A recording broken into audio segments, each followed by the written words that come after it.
Welcome back to Martins and More. My name's Maury Rutch. And I'm Spoon Phillips. And this episode's brought to you by our Patreon members. Join our growing community for early access to every episode, exclusive video versions of the podcast, behind-the-scenes footage, full-length product demos, and more. We appreciate you. What's going on, Spoon? Well, I am sitting here in my traditional sweater. I still get email at One Man's Guitar and, basically saying, "Where's the sweater?" whenever they see me out there in the world without it. And so I'm starting to don it again, but I'll still wear my Martin garb as well. But yeah, I'm shooting some One Man's videos lately, and so I've been wearing this. Basically, I'd started wearing this at the Martin factory when I used to do my One Man's Guitar video reviews back in their sound booth where they do all the sound testing that has the dark green walls, and I was trying to kind of sink into the background and remain as anonymous as possible, and it just kind of stuck. But here it is, returned, and so maybe I should paint the walls in this room that dark green. What do you think? You have your dark black background. I do. I should wear a big black T-shirt and a black hat, and all you would see was my pretty eyes. All three of them. So today's topic, it's been a while since we talked about this, and some things have changed. We'd like to give a shout out to our pal and patron, John, who made a good comment on one of our latest episodes, claiming, and he's correct, that sometimes we'll talk about Martin guitars very, very briefly, mention a neck shape and gloss right past it, correctly or incorrectly assuming that our listeners and our viewers know everything about which neck is which. And in fairness, these topics do deserve a longer explanation. And if you have watched recent episodes of ours and heard us say something about the modified low oval, the high performance taper, and we just went right past that sentence into another one, we want to apologize and take a moment, take an episode to talk about what makes that neck different than another neck. Why is there an importance to talk about one neck versus the other, maybe even a little bit of a history. I don't know if I want to get into my favorite necks because that is a moving target. And I can tell you currently in the fall of 2024, which necks I'm more comfortable with the more I play them. But that comes with a caveat because now that Maury's music hasn't brought in new inventory regularly like we would for the first 21 years in business, I don't have that regular replenishing of stock where I can tell you in the last 3 months I've played all these other examples. Spoon, ballpark before we get into the weeds here, how many neck shapes do you think we're going to be talking about? Oh, that's an interesting question. I think, probably should start with what is now the standard neck, which is the modified low oval. But it is the modified low oval that is also using the high-performance taper. Then we'll maybe deal with some of the other necks that are available and how they compare to that, and also talk a little bit about the history of the necks and why there are so many neck shapes and the way they are. And also, of course, talk about some of the latest additions to the neck shapes. So let's see. Very good. 1, 2, 3... How many licks does it take to eat a Tootsie Pop? Okay. So, yes. So, very quickly, we'll say the modified low oval. There's now the modified low oval golden era. There is the low profile. There is the modified V profile. There is the full thickness profile. There is the performing artist profile. There is the modern deluxe profile, which is actually called the vintage deluxe profile. There is the velocity profile that is used on the S bodies, and a lot of those have more than one version. Because there's multiple things that go into a neck shape, particularly when it comes to how they feel. And there is the profile itself, which is the actual, I guess you would call it like this, the outline of the piece of wood behind the fingerboard. and then there is the barrel. And if you take a cylinder of wood that then basically gets sliced, not particularly in half, but sliced off flat, and that's going to become the shape that's ultimately the profile.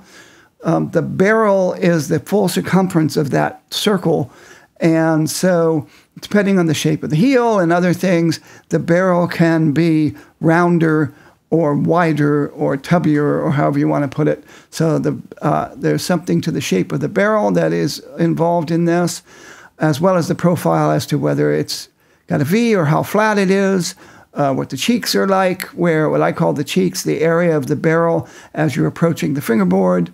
There's the area right where the fingerboard attaches. There is the width at the nut, the width at the 12th fret, and how that varies. And so there's a lot of different things that come into what is ultimately the neck shape when it comes down to the practical application of a guitarist putting that guitar in their hand and trying to perform music. I was trying to count as you were going, and the one that I would have forgot was the newest one, the Golden Era, that's going to be on, well, we'll talk about guitars later, but the one thing that I would ask you to back up and make sure we can agree on before we get too far, when you talk about the neck, let's just remind you what Spoon was saying. There is the width at the nut, the shape, the back of, would you call the back of the neck not only the profile, but some people use the word carve. The carve of the neck is like what fills your hand. Would you agree with that? Yes, yeah. That's, they carve it into the initial shape, and then they have to, sand it and all that. So and feel doesn't always just include neck shape. It could depend on how the neck's finished. All those things, affect feel. But we're going to focus primarily on what they call the profiles, but then talk about how those profiles can differ depending on the model involved. Yep, and I know there have been times where you'd mentioned on previous conversations, sometimes the neck width is acceptable to you, or the width at the nut, and maybe I'll stop right there again. Neck width may be a common term misused because what you mean is the nut width. Whenever somebody says, how wide is that neck, I think we all say it's 1 3/4 or it's 1 11/16, for example. We don't mention the 12th fret or certainly not the body fret. Neck width could also be another way to say nut width. So the nut width in combination with the feel of the neck, if you've got a very wide nut and a very fast, slim neck, that might feel different than a very narrow nut and a fatter neck. And then, boy, it's hard to talk about any of this without knowing where to put this in the show. The feel of the neck at the first position, which would be, frets 1, 2, and 3, might have more to do with how wide the nut is versus the 12th fret. If you're playing up by the 10th and 12th fret, at that stage, do you really know what the width feels like? Is that nut width influencing you as much? I'm going to trip over my words, being afraid to say something out of context, but all that is going to be covered in this episode. And I think the thing to remember is when we talk about a guitar and we quickly say, for example, high performance taper, let me get that on record right away. So the taper of the neck, would you agree, Spoon, that means the width of the nut and how it ends, the taper refers to what the neck feels like at the nut versus how it terminates, frankly, at the body fret or the saddle. The taper is the change from what it's doing at the nut and then how it arrives at the saddle. Would that be correct? Yes, it really has to do with the fingerboard. So it's the width of the fingerboard. And so we can begin talking about the standard neck now at Martin that you get on the standard series and on a great many models that they make. Has the modified low oval profile with the high performance taper. Prior to the change, so there's two things that changed when they revamped the standard series, called it Reimagined, and this was, as usual with Martin, they tried it out on some models before they then decided to change the entire standard series. So beginning with the D18 and the 0018, they were the first ones to get the remake. And the D28 followed the the year after the D18, standard D28. So do you remember why they changed from what is known as the low profile to the modified low oval when they decided to revamp the standard series? I do, and I want to throw one little correction in there. I believe the D18 and the 0018 got their revamp around 2012. It was a good 4 or 5 years later. The D28 got it 5 years later, but then a year after the D28, the rest of the series did get it. So that's just catching up with that. But the reason, what I remember our friend Tim telling us, so many people, when you go to build a custom guitar, you can tell the custom shop almost anything you want. And one of the key things you're certainly allowed to select is the neck shape. And by far, the overwhelming majority of people who could pick any neck they want pick the modified low oval. And I remember them saying to themselves, well, why don't we just make that the new neck? Because that's what everybody, everybody in quotations, that's what everybody wants. So that's how that came about. I'm sure there were meetings and testing done aside from that, but you being a smart company, if they're going to react to what do we all think as the builder versus I don't care what you guys think as the builder, this is what, give the people what they want. And I don't know that they had a lot of data that proved otherwise, but they recognized that's how they chose it. That's a big, that's a big thing. That's what they said. That was the neck that people were asking for most with custom orders. And at that time, your two major choices were the low profile and the modified V-neck. And so people would be ordering models based on a vintage series model that had a modified V-neck, Golden Era series or Marquis series that had a modified V-neck with the 1930s heel, or the low profile that you would have in the standard series. And people started asking for the modified low oval. Modified low oval had been around for some time. It was on the original Aura models that were a series of models that had non-traditional open center hexagons on them and were there to show off the Fishman Aura pickup system, which was quite revolutionary at the time. And that neck shape then also was used on the 15 series and 16 series and ultimately the 17 series. And so they had been around for some time. So a lot of people had been playing it in guitar shops or buying Martin guitars that had that neck shape. And it just, by the will of the players out there, they decided to finally go with the modified low oval. It was also a neck shape that was invented at Martin, developed at Martin. And so it, in the mind of Tim Teal, was truly an acoustic guitar neck shape. If we go back to the low profile before that, which is still available on the John Mayer custom artist edition models and stuff like that. That had been the standard neck shape on back before they called it the standard series, but on their main catalog models like the D28, D18, 0028, 0018, the M models, what were considered the modern Martins at the time. And that switched over in the 1970s, and it may have been, maybe it was 81 before it became the standard neck, but it had been around since the 70s. And that was Martin's first attempt to come into the rock and roll era, really, and offer a neck that that would appeal to electric guitarists. The people who are used to playing electric guitars. And Bob Taylor and a variety of other people had already been doing that, but they couldn't do it until they decided to go with an adjustable truss rod. The old-fashioned T-bars and square bar necks that were non-adjustable on the Martins up through the 1960s and early 70s, you couldn't have a neck with so little wood behind the fretboard to keep it to make sure the neck stayed straight and the adjustable. Time out. Can we do a trivia question right here? Sure, go ahead. In what year did Martin introduce the adjustable truss rod? That answer coming up. Very good, because I actually don't remember the exact answer, so you can stump me there.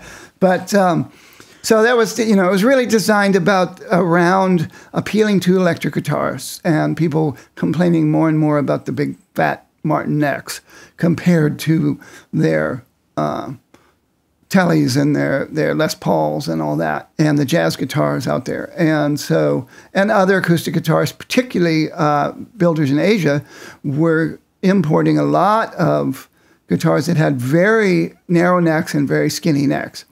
So the modified low oval was a Martin-invented neck in Tim Thiel's mind, designed for acoustic guitarists, where the low profile was really designed more to give an electric guitar feel to a Martin guitar.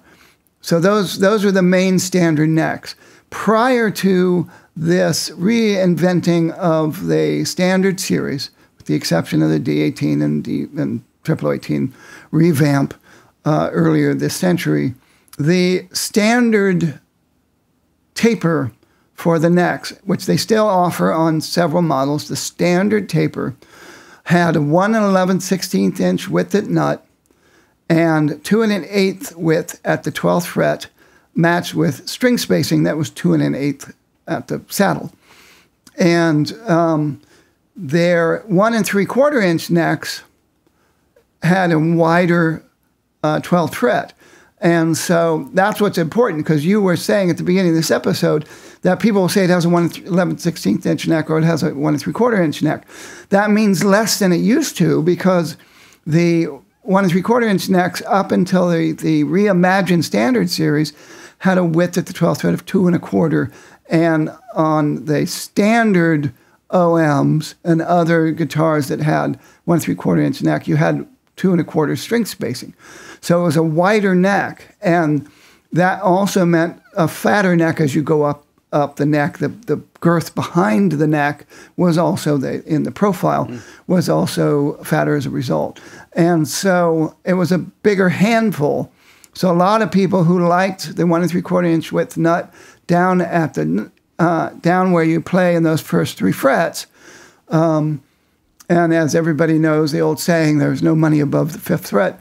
But you basically, and some people say above the 3rd fret, but there's money. But if you try to go up the neck, then it got much wider for a lot of people's hands, particularly electric guitarists who were used to much sleeker profiles.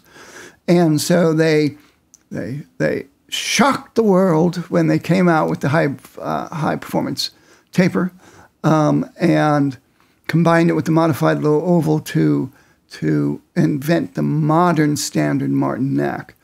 So you want to be careful when you're looking at Martin models to pay attention to the taper, because there are certain models that still have the standard taper and a 1 3/4 inch neck, and it's going to be a wider neck going up to the body and wider string spacing, which some people like, particularly fingerstyle players. A lot of people like wider finger picking spacing, so they're not constantly accidentally hitting the string below the string they're aiming at. And the modern string spacing, the 2 5/32 string spacing that is used on what they call the high performance neck, which combines the high performance taper with the modified low oval, that was designed to kind of split the difference between fingerstyle and strumming string spacing. And I think they do a pretty good job. That's pretty obvious since so many people love it.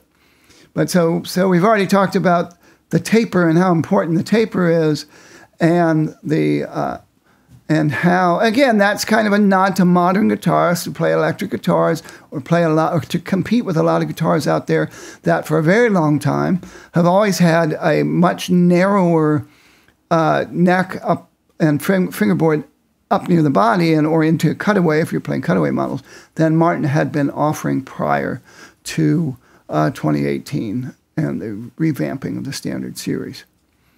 And you made a really good point as far as warning people when you're shopping. I'd like to add to that, when you're looking at the Martin website and you want to see what the taper is, they're literally going to name the taper, but also look at the width at the nut, the width at the 12th fret, and the string spacing. If you have any doubts, you can kind of put the word taper out of your mind and just make sure you recognize how wide is this string spacing at the saddle and the 12th fret.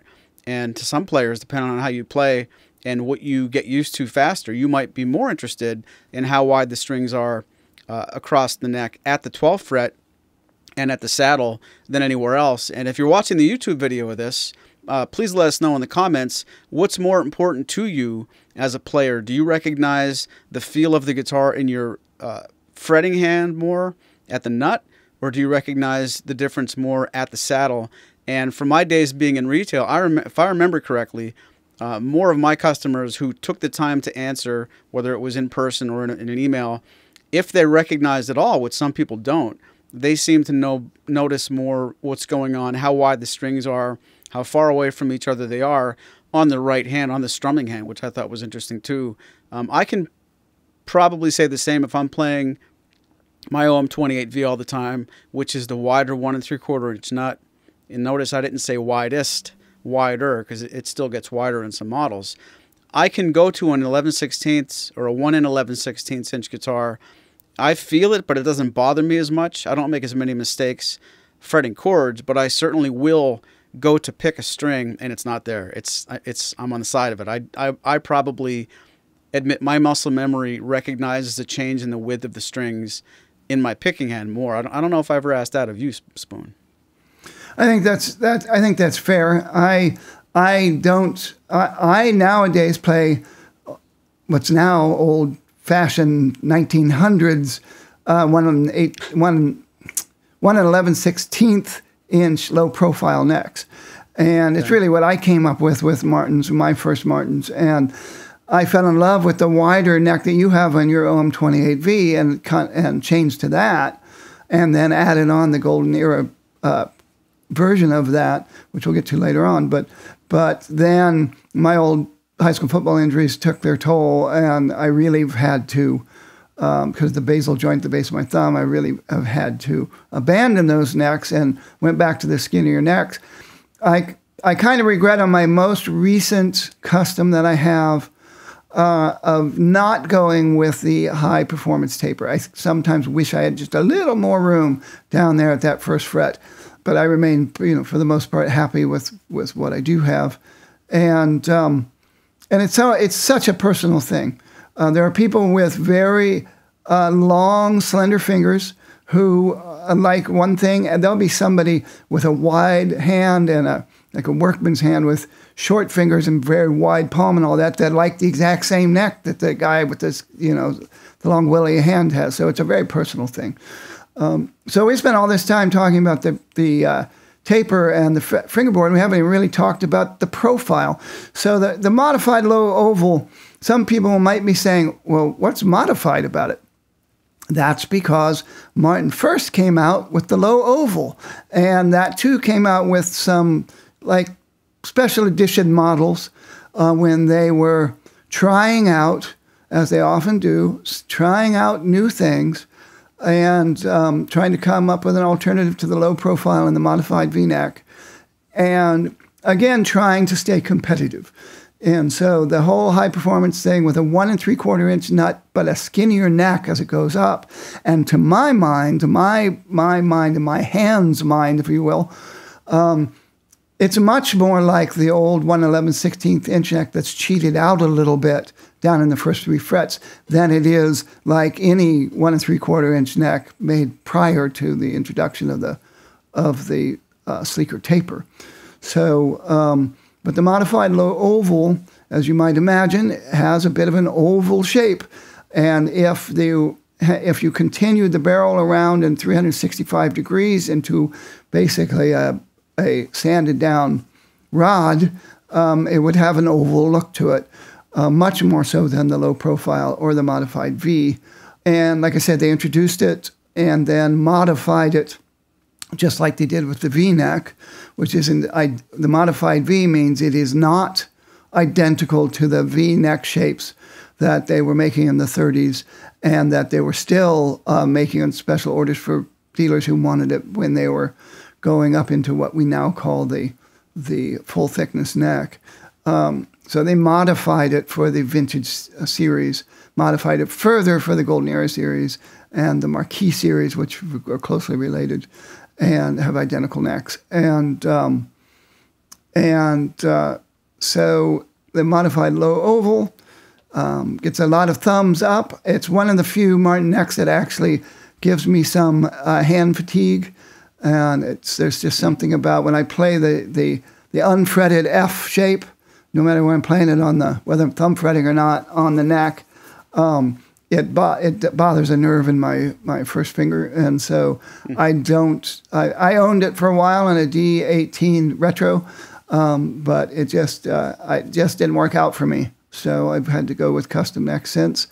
But I do love a lot of their necks that have come out this century. So, and as Maury mentioned, we definitely welcome comments in the YouTube version of this. We'd love to hear what your favorite current Martin neck profile is and why, and even what your least favorite neck shapes are and why, because it's a very personal thing. And so once they made these decision to go with this standard neck, and everything seemed like it was going to turn over to that neck, they decided to keep another neck shape around that came up before they made this decision, and that's the performing artist neck shape.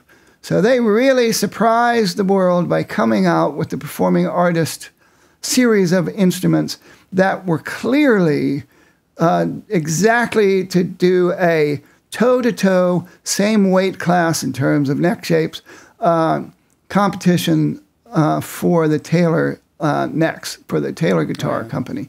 And there's no secret that the grand performance with the cutaway neck body shape was Martin's version of the size 14 Taylors. And now Taylor didn't invent them; they had been around for some time, and people have been making what used to be called either mini jumbos or small jumbos, or shapes that were reminiscent of the grand jumbos that Gibson made and the smaller rounded bodies that Gibson was making, and that independent makers like Jim Olsen and stuff were making.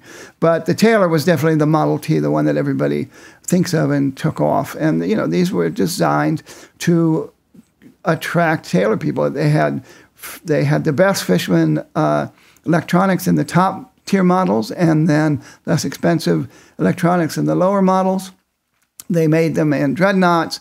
They made them in Grand Concert. They made them, which is a size 00 at Martin. And they made them in the new GPCs. And they had this special neck profile that, again, was designed to attract, it was really originally designed for electric guitarists or people who've been playing, they were electric guitarists that turned to Taylor for their acoustic guitars because of how nice the neck shapes felt. And this was Martin's direct competition. I still, to this day, I prefer them over the modified low oval. And where can we get performing artist neck shapes today, Maury? You can find that on the X Series and on the Road Series. That is correct. That is correct for 20 points. And keep that 20 points in mind later on. You can spend that later. And so yes, so the Road Series and the X Series still use the performing artist profile. So obviously there's still people out there who love that profile. I'm a big fan of it. I had originally thought if I was going to go with another custom that I would use the performing artist profile. But then I remembered back when they came out with the OM 45 Deluxe 1930, and I had begged them to use that real 1930 OM 45 Deluxe that's currently in the Martin Museum to make every OM from that point forward using that profile, because it's my favorite profile.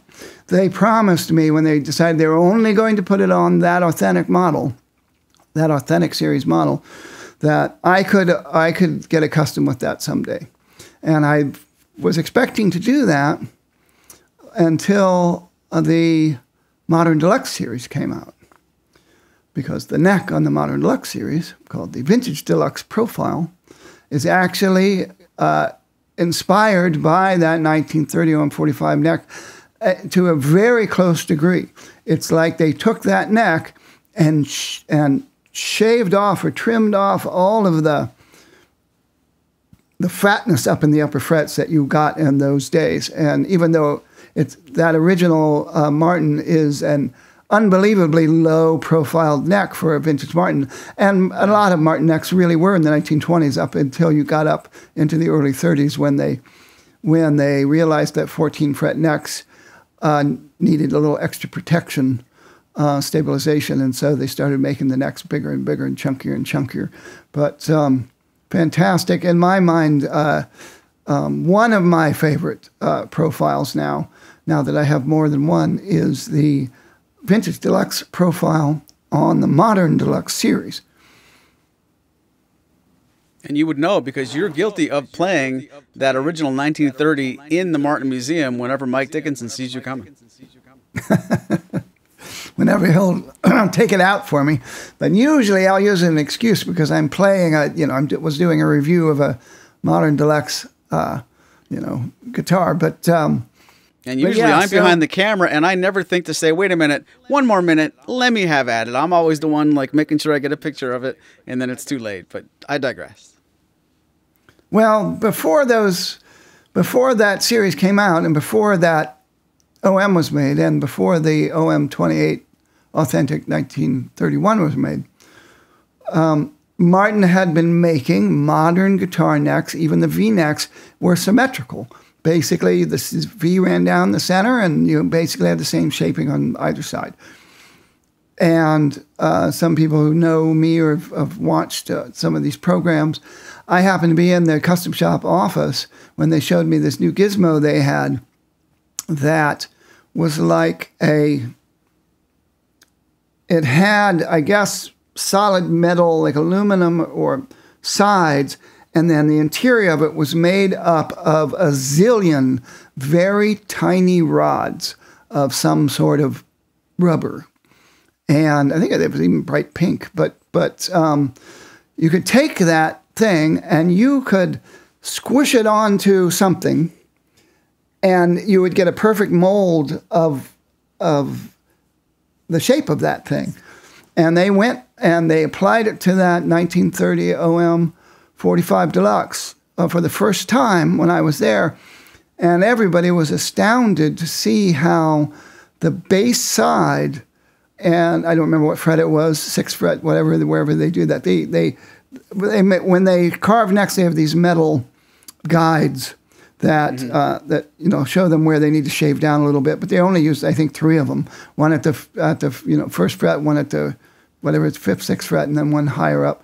And but this thing, would cover several frets width, and it was so it was lopsided, and not terribly lopsided, but it was so noticeable that there was more meat on the bass side where your thumb goes over than there was on the treble side. But not only that, the V drifted, so it's changed as you went up the neck, and so that you had more of that beefiness on the thumb side of the neck and the upper frets than you did down at the 1st fret. So it drifted, and it drifted in a way so it fit perfectly into the nook of your thumb, into that area there, into that, your lifeline area. As you went up, and as your elbow changed, and as the rip shape changed or whatever, it just stayed right there. So it was pretty amazing. And then they put it on that 28, and that thing was really lopsided. It was like Quasimodo. It had a big bulbous side and these guitars were made less than a year apart. And but it just showed you, different people were carving the necks and really using their own hands to guide how the neck shape felt and all that. And they chose not to make a drifting V on the Authentic for the 28. They kind of, in my opinion, kind of chickened out and went with a more symmetrical neck, similar to the necks on the previous Authentic models and those earlier Authentic models. But so they took this idea and they applied it to this Modern Deluxe series neck. So you have that drifting shape. And I used to think, it's not like the real deal. But when I play that 1930 OM with a Modern Deluxe OM, which has the standard taper, the OM 28 Modern Deluxe has the standard taper, and you close your eyes, I don't think somebody, other than the fact that there's a little bit of chewed upness to the old timer's neck. I don't think a lot of people would be able to tell the difference between the two necks until you get up to about the 7th fret, where the influence of that 1930s heel really starts to show up on the real vintage guitar. And that's the cool thing about the vintage deluxe neck, is as you get up into that, up to the body, it basically stays very low, like a modern, like a modern electric guitar or other modern instruments. So, what's your take on the performing artist neck compared to other necks, and your take on the vintage deluxe neck compared to before I go and answer that, I do want to ask you guys in the YouTube version, how many of you really don't even notice a difference between any 2 or 3 necks? And I don't mean that to be a joke. There were some customers we used to have where they would try a few different ones, and they could tell they weren't the same thing. But I would ask them, do you recognize a good difference? They're like, Sometimes some people think a neck is a neck. If you're in that camp, feel very lucky, because you can pretty much shop for anything you want, and nothing's going to slow you down from the other customers we would have that would walk in and say, hi, I have a 3 o'clock appointment. I don't want to see anything with a V-neck. Some people are like that too. So I'm just curious to read these comments later. How much of this are you still watching this episode if you're one of the people that don't care a neck versus a neck? Because I'd love to know if you're still with us. But the performing artist neck, that's one of the few necks I haven't played that many times. It was recently, I believe, that the X Series adopted that neck. And I'm going to kind of answer it like I just made the exaggeration there. It didn't really leave an impression with me. The times I've played the performing artist, I didn't fall in love with it. I didn't have any kind of fatigue. It was just a neck. And I can say that in comparison to times I've played some of the authentics, some of the wildly different, like very, very thin or very, very V. And again, when we say V, you can picture the guitar. I'll show you.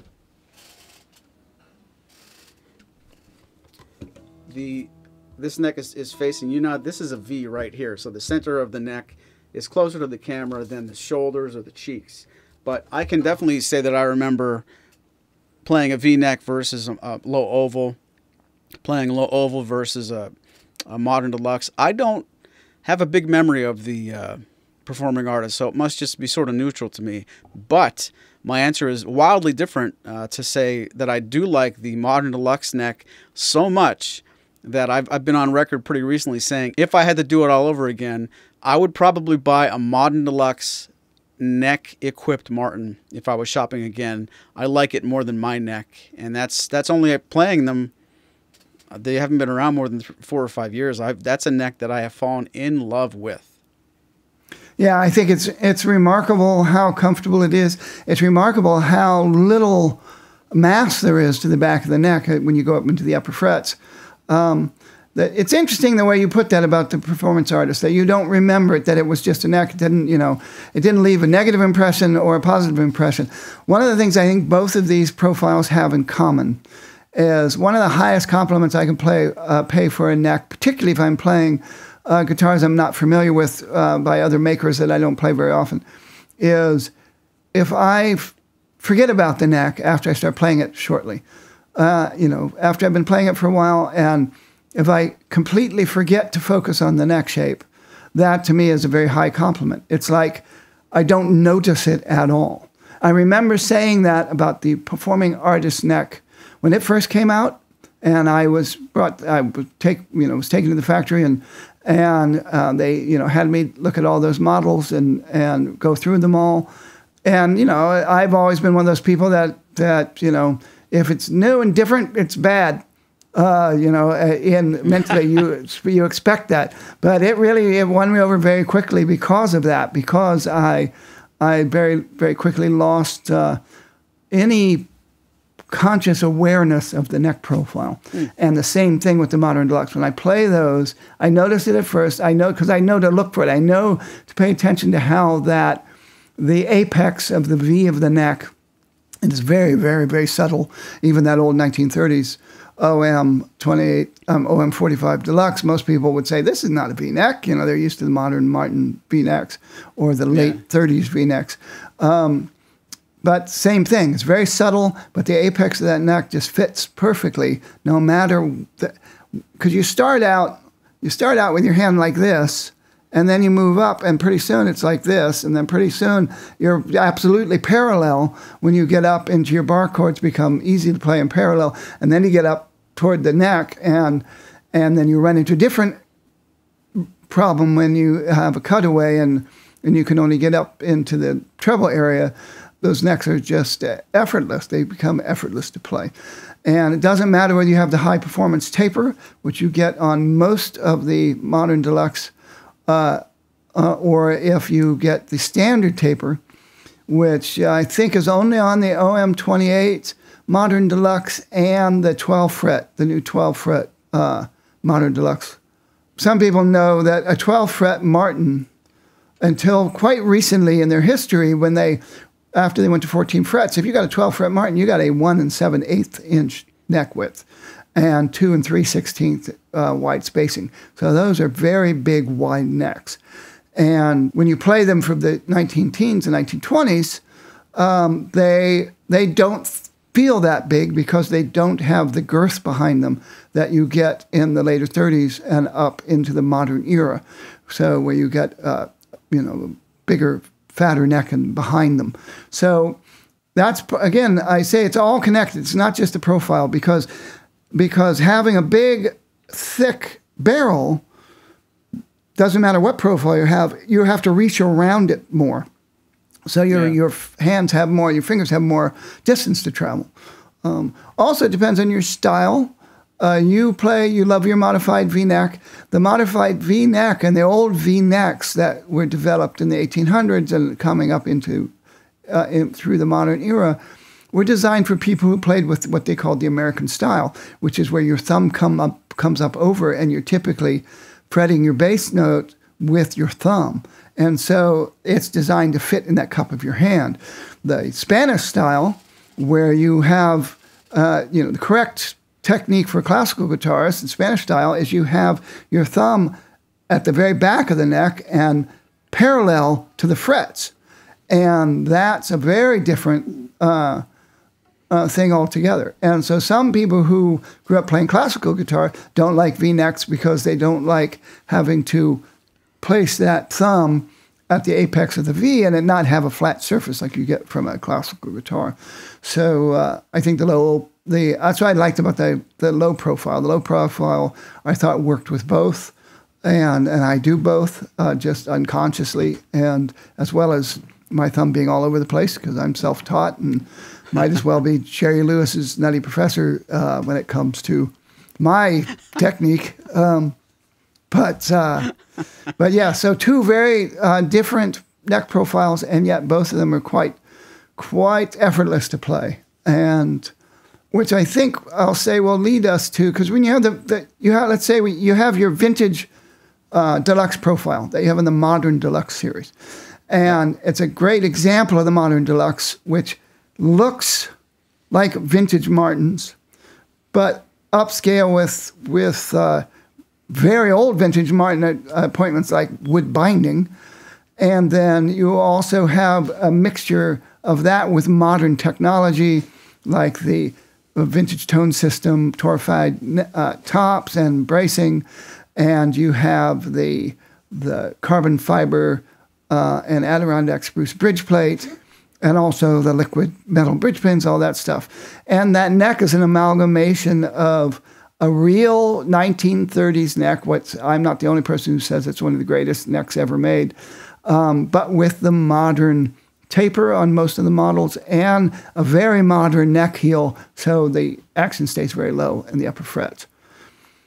And that idea was taken by Fred Green and Tim Teal and played around with to come up with the helical neck used on the S models, which debuted on the SC13E, which takes the idea of the drifting V and kind of reverses it. And you actually, instead of having a little more meat on the bass side all the way up the neck, you get a little more meat on the bass side at the nut and less meat. And then it reverses it and you get less meat when you're up where you would be playing guitar solos. I think that's right. Maybe it's the opposite. I don't remember now. But it's a helical neck, so that shape, if it was a cylinder, would go all the way around in like a spiral around that thing, and it's quite a revolutionary neck that you get on these Martin's first production 13-fret guitars. Oh, yeah, and if you guys thought when we talked about the grand performance and the performing artist guitars going into the ring with Taylor, the SC guitars, and I can't speak for Martin, they'd be embarrassed if I said this on their behalf, that was the knockout punch. I don't know if anybody who's a fan of Taylor guitars and how they feel and how fast those necks are were totally threatened by the performing artist Martin guitars, but if I dare anybody who wants that sort of comfort and playability to compare any brand besides Martin to the S-Series guitars, the SC13E, the SC10E, anything with an SC in front of it. And I don't just mean lead guitar players or shredders or electric guitar players who are afraid of playing, 12-gauge strings. Anybody who plays anything on an acoustic guitar, you owe it to yourself to check out an SC of some variety, because I'll go on record again saying at every fret, whether you're playing lead guitar or not, that is an extremely comfortable experience. And I've tried to play some Taylors and Gibsons in the last year. The rare time I'm in another guitar store, I'm not the one to ask because I don't get to play a lot of guitars. Maybe Spoon can speak better. I don't know of another brand, Taylor or otherwise, that feels as comfortable as an SC13E or an SC10E. My opinion is only that, but I wonder if anybody watching this program or listening to this program would disagree with me. What's more comfortable than something like an SC, honestly? Well, again, it's a very personal thing. There's also more than just the profile involved, because the guitar has no heel at all. So you have absolute access to a very generous cutaway. It's a long string scale, but it's a 13-fret neck, so all the frets are a little closer to your body, so the micro angles in your fingers and your wrists and your elbow and your shoulder and all that are all a little different. That all add up to an extremely comfortable experience. But the velocity neck profile is, like you said, it really knocked it out of the park. There's lots of makers out there that have small shops and stuff, and they're probably necks that we're not familiar with or even have never played, that other people say, that they like as much or better. But yeah, I would say if you've never had a chance to play an SC model, you're in for a treat when it comes to the comfort of the neck.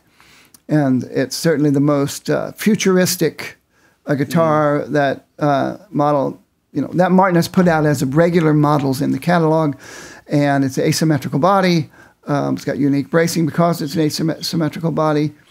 And they're designed from the get-go so that as an electric guitarist, you could unplug your Les Paul from your stack, going through the full Neil Young or David Gilmour effects pedals, and just plug it right into a Martin SC model and play in a stadium and not miss a beat. They're outstanding guitars from an electronic performance point of view. And I'm curious to see if they're ever going to, take that idea, and maybe they can't do it with a traditional heel. Maybe that traditional heel would interrupt what they're doing with the helical neck. But it is pretty cool that you get less meat in terms of the cheeks at the back of the instrument where they meet the fingerboard, and areas where you need less for the fingering, and where you want more for the fingering to grip and less on the thumb. You get that, and it's a pretty outstanding thing. So we haven't really talked about the full thickness neck. That's their overall name for when you want a neck of a 1970s Martin, 1960s Martin, 1950s Martin. They're going to give you the full thickness neck. In reality, in those days, you still got a bit of a V into the 40s and 50s, and even in the 60s, compared to modern necks, but nothing like the hardcore 1937 V or the vintage series Vs. But it depended on who made it. Every neck shape was different. No two necks were exactly alike in those days because there were multiple people carving them and all that. Short scale matters versus long scale. Neck width mattered because of the 1/7/8 or 1/3 or 1/11/16. All those things matter. If you think you don't like a 1/11/16 inch, play that with a full thickness neck, because you got more meat behind it, so your hands have to reach around more, so they don't feel quite as skinny. And they've come out more recently. The D28 Rich Robinson, based on his dad's 54 D28, which is technically a full thickness, but it's a unique shape. It's still based on that guitar. The new M models, the M7 and M6 for Johnny Marr, unique models with a unique shape to them because of those. They're close to that. What his guitar is like. And then the one we haven't talked about that I guess we'll kind of wrap it up with is this new, going back to the modified low oval GE, Golden Era. Yeah. And people scratch your head and says, what on earth is that?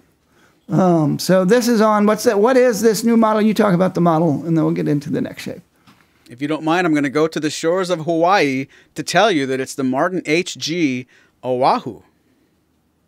That's right, HG28 Oahu. That is based on the old Gibson Hawaiian guitars that were around in the 20s and 30s. Special body shape. They look like dreadnoughts, sort of. That's what really drew Chris Martin's attention to them originally. They look like they're the old Ditson dreadnoughts or early Martin dreadnoughts that had the sloped shoulders, but they're much smaller. They're about the size of a 00L, actually, in terms of the cubic space inside the body. And this is a new concept for Martin, as some of you already know. If you don't, you can see our podcast about it. But it basically was designed to celebrate the history of Hawaiian music and its influence on the development of the modern steel string guitar. And they are offered in beautiful koa wood back and sides. They have a special neck shape that basically uses a similar 1930s heel that you got on the old Golden Era guitars that then helps increase the girth of the barrel a little bit. And so it's for people that find the low oval a little too small or a little too low and a little too skinny.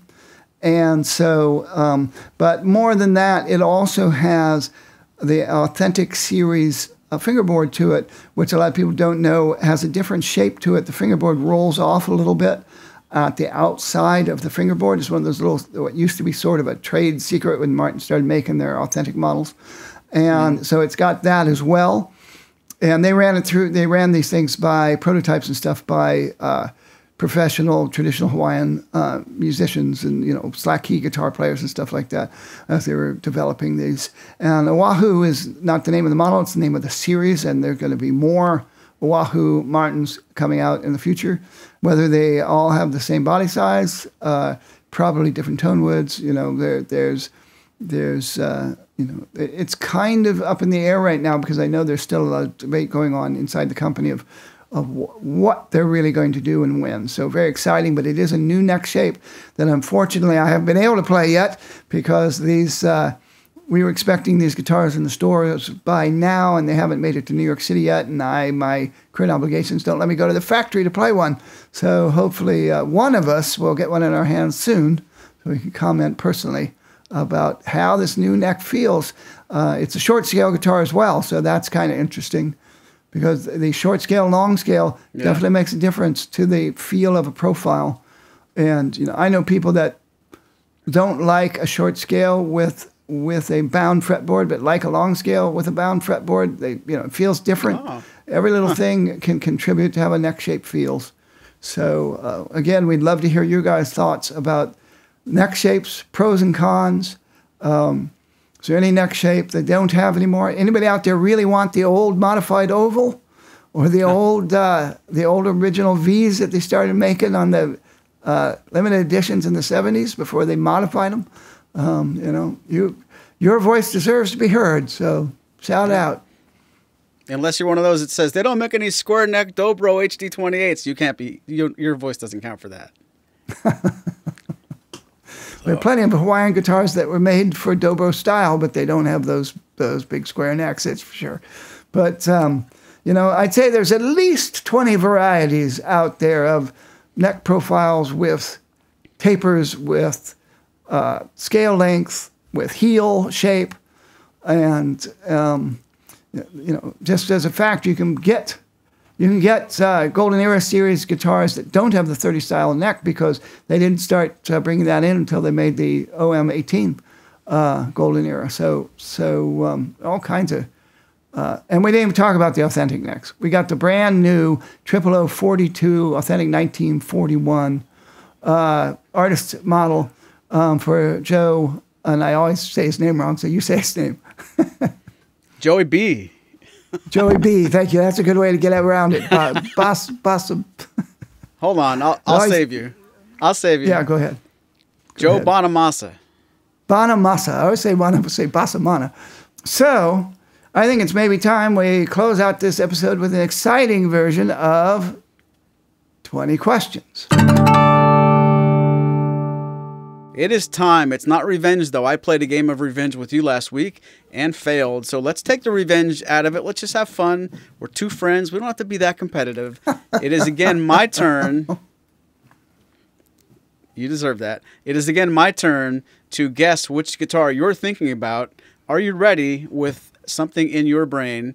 And if you guys are just brand new to this program, this is the game where the smart guy has to guess which guitar the wise guy is thinking of. I get 20 questions to guess. 3 of those guesses can be model names. And it's got to be a Martin guitar that's currently in production, not a custom, not discontinued. 20 questions on the clock. Wish me luck. And go. Is this guitar made in Nazareth, Pennsylvania? This guitar is made in Nazareth, Pennsylvania. That's one. Yes. Is this guitar a dreadnought? That is a no. 2 questions. Is this guitar made with an Adirondack top? It is not. That's 3 questions. Does this guitar have a torrefied top? That is a no. That's 4 questions. Does this guitar have a mahogany top? No. 6 questions. Does this guitar have rosewood back and sides? Yes. 7 questions. Do you want to get Nisa? Yes.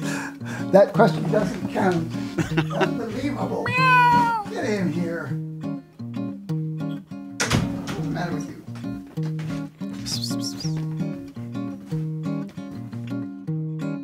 You've got willpower. I couldn't let my cat cry that long. She leapt up and leapt into the screen onto your lap. She's not a lap cat, so you're lucky because she's a 16-pounder. Ooh, that's a big catch. Not really. She's only about 15.8 right now, but we're getting her down. Okay, so you had 7 questions. I did. Does this guitar have pearl anywhere on the top? It does not. 8 questions. Does it have mahogany back and sides? It does not. Does it have koa back and sides? It does not. Does it have high-pressure laminates back and sides? It can't because it's made in Nazareth. No, you're forgetting. You didn't. I didn't say no to rosewood. You didn't ask rosewood. I think you thought you had asked rosewood. Maybe that was when the cat came in. Yeah. Does this guitar have rosewood back and sides? Yes. I think I did ask that, but I'll go back to the tape and watch. Is this guitar short scale? No. Is this guitar an OM? No. Is this guitar a jumbo? No. Good guess, though. Is this guitar an M? Yes. Was this guitar introduced this year? No. Is this guitar the M36? No, it's the M36.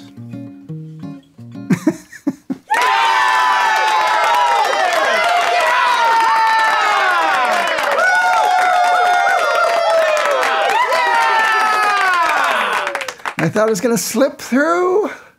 You had me sweating. Congratulations. For a second. Thank you. All right. You've redeemed yourself in the eyes and ears of Nisa and all good citizens who love to hear 20 questions. Well, who knows what we're going to talk about next. But thank you very much for listening to this episode. Thank you, our pal John. Very good suggestion. We appreciate the interest. And from all of us at Martins and More, thanks for listening. Hear you later. The answer to the trivia question was 1985.